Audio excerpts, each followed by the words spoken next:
हमारे देश में बहुत से महान राजा हुए हैं जिन्होंने भारत के विकास में महत्वपूर्ण भूमिका निभाई।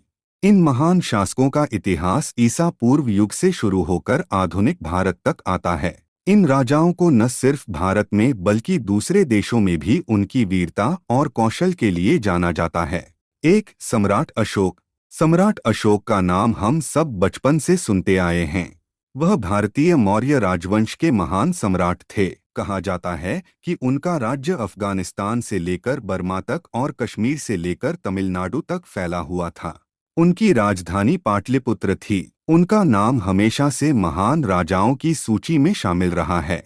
मौर्य वंश के तीसरे शासक अशोक को उनकी कठोरता और दयालुता दोनों के लिए जाना जाता है। इतिहासकारों के मुताबिक अशोक एक महान योद्धा थे और अपने राज्य को बढ़ाने के लिए उन्होंने बहुत से युद्ध किए और जीते।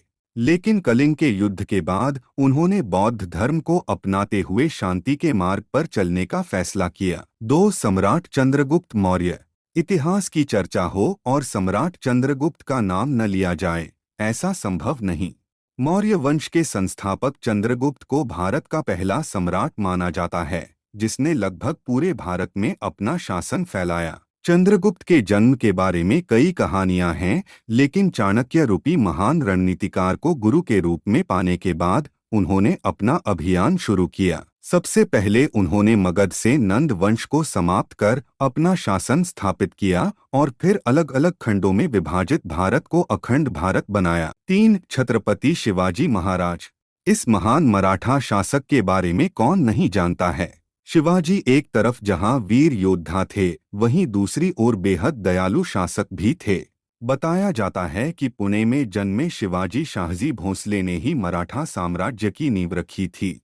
बचपन से ही शिवाजी ने युद्ध शिक्षा ली। इन्हें गुरिल्ला युद्ध तकनीक का जनक भी कहा जाता है, क्योंकि मुगलों के खिलाफ इन्होंने इसी तकनीक का इस्तेमाल किया था। उनकी गुरिल्ला युद्ध नीति के बारे में आज भी बात की जाती है। एक कुशल योद्धा और रणनीतिकार होने के साथ साथ वह प्रगतिशील शासक भी थे। चार, महाराणा प्रताप। महाराणा प्रताप सिंह उदयपुर मेवाड़ में सिसोदिया राजवंश के राजा थे।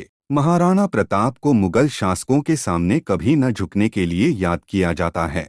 कई वर्षों तक बादशाह अकबर के साथ युद्ध करने वाले महाराणा प्रताप का इतिहास एक प्रेरणा की तरह है। इन्होंने अपना सारा जीवन राष्ट्र, कुल और धर्म की रक्षा के लिए समर्पित कर दिया था। इसीलिए इतिहास में इनका नाम आज भी वीरता और दृढ़ प्रतिज्ञा के लिए अमर है। ऐसा कहा जाता है कि महाराणा प्रताप तब 72 किलो का कवच पहनकर 81 किलो का भाला अपने हाथ में रखते थे। भाला, कवच और ढाल तलवार का वजन कुल मिलाकर 208 किलो था। राणा 208 किलो वजन के साथ युद्ध के मैदान में उतरते थे। मेवाड़ को जीतने के लिए मुगलों ने कई प्रयास किए, लेकिन अजमेर को अपना केंद्र बनाकर अकबर ने उनके विरुद्ध सैनिक अभियान शुरू कर दिया। महाराणा प्रताप ने कई वर्षों तक मुगलों की सेना के साथ संघर्ष किया। उनकी वीरता ऐसी थी कि उनके दुश्मन भी उनके युद्ध कौशल के कायल थे।